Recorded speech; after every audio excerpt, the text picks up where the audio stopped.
Today we're going to show you how to make the American Imposter. Shout out to Sam at the Distillery in London for giving me this drink idea. Absolutely fantastic. Let's go.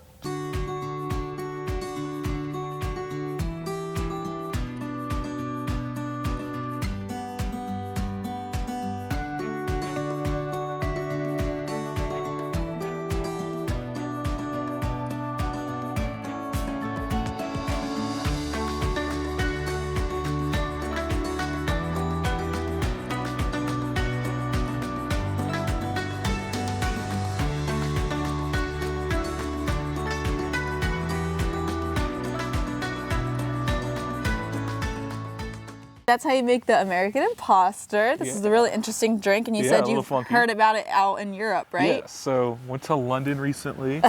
We went to a really cool bar called the Distillery. Sam was the bartender there. Okay. And he had some fantastic drinks, and he made a drink that was all vermouth, Campari, and he topped it with pilsner beer. And it was one of the best drinks I'd ever had. My dad and I always like to try to get different things, and I'll have a sip of his drink and he'll have a sip of mine, but we were just chugging these the whole time. That's awesome. He called his the Italian Imposter.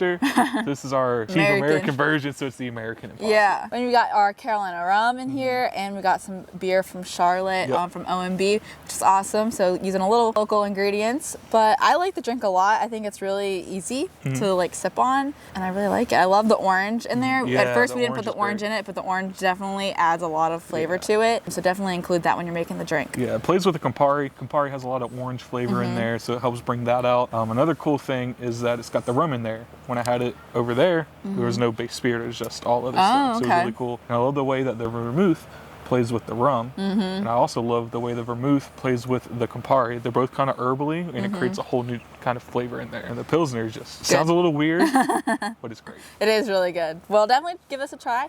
Recipe's going to be in the description below, as well as make sure that you are subscribing, you're liking, commenting on our videos, and make sure that you have the notification bell turned on because you want to stay up to date with what we're posting stuff. We got a lot of cocktails here. We got stuff about our new mill in Mount Holly, and just always interesting things going on. So make sure you're subscribed, and we will see you next week. Cheers. Cheers.